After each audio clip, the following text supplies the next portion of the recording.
Okay, let's dive into this. Welcome back to another explainer. Today, we're unpacking a wildly popular fan concept that has literally set the community on fire.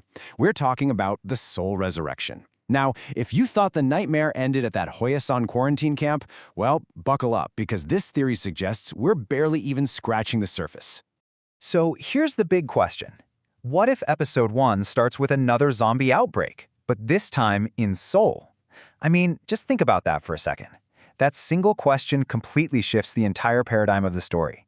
We aren't in some isolated, quarantined provincial town anymore. We're talking about a massive, densely populated metropolis.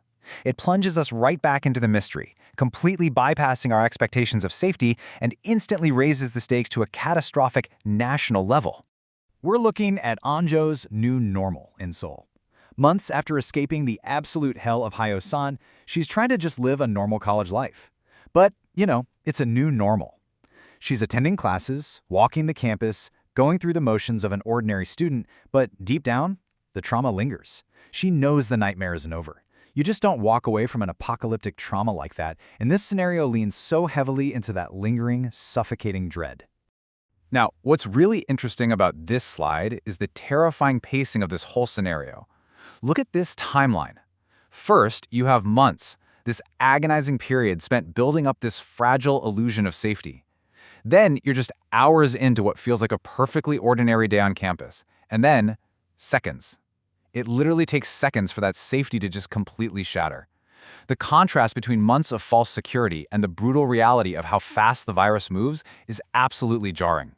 Well, it goes something like this. A mysterious student suddenly collapses in a hallway.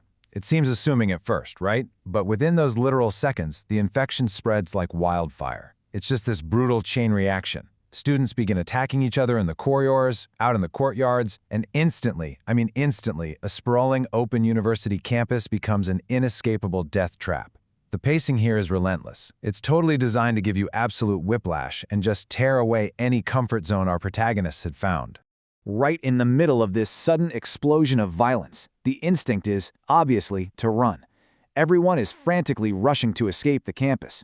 But right in the thick of the panic, as the death trap is quite literally closing in on them, Anjo receives a chilling message. Imagine the sheer terror of that moment. You're trying to survive a second apocalypse, and your phone just lights up with the truth that changes absolutely everything. The message says the virus never disappeared. It evolved. Let that sink in for a second. This completely rewrites the rules of survival. The terror isn't just that the zombies are back, it's that the pathogen itself has mutated.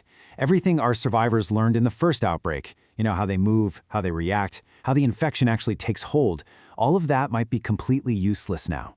An evolved virus means a way deadlier, wildly unpredictable enemy.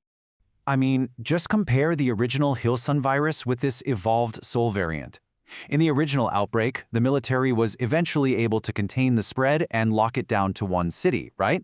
But imagine an evolved, unpredictable pathogen breaking out totally uncontained in a dense, bustling metropolis right in the middle of the capital. That doesn't just mean the end of a single city. It could mean the rapid, uncontrollable fall of the entire country. The stakes here have exponentially multiplied. All of this builds to just a masterful, tension-filled climax. So follow the steps here. First, the physical panic of rushing to escape the campus. Second, the psychological blow of that text message, just destroying any hope that this is a contained anomaly. And then, step 3. Amidst the chaos, in the darkness of the escaping crowd, there's a lone silhouette. Just a single figure standing perfectly motionless in the shadows. So the crucial point is, just when they think they're safe, it's the ultimate horror trope, isn't it? That false sense of security right before the floor completely drops out from under you.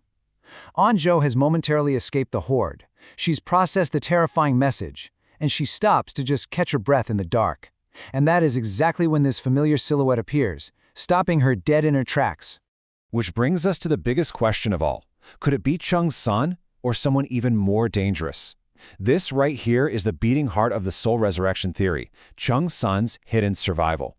Fans have stubbornly refused to believe he actually died in those bombings. So does his unique half-zombie status mean he's survived and adapted to this evolved virus? Is he the one waiting in the dark to protect her? Or, terrifyingly, is this figure a completely new, lethal mutation born from the Seoul outbreak? The fan community is fiercely divided on this one. On one side, we have yes, Cheong-san's hidden survival theory is totally true, and that is absolutely him waiting in the shadows. On the other side, no, it's someone else entirely.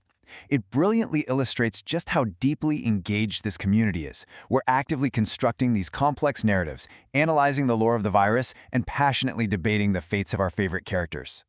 So I passed a challenge over to you. Based on the evolved virus, the terrifying timeline, and that shadowy figure in the dark, do you believe in Cheong-san's hidden survival theory? Comment yes or no down below because I really want to see your arguments. Thank you so much for joining me for this explainer to unpack this thrilling concept, and as always, never stop questioning what's lurking in the shadows.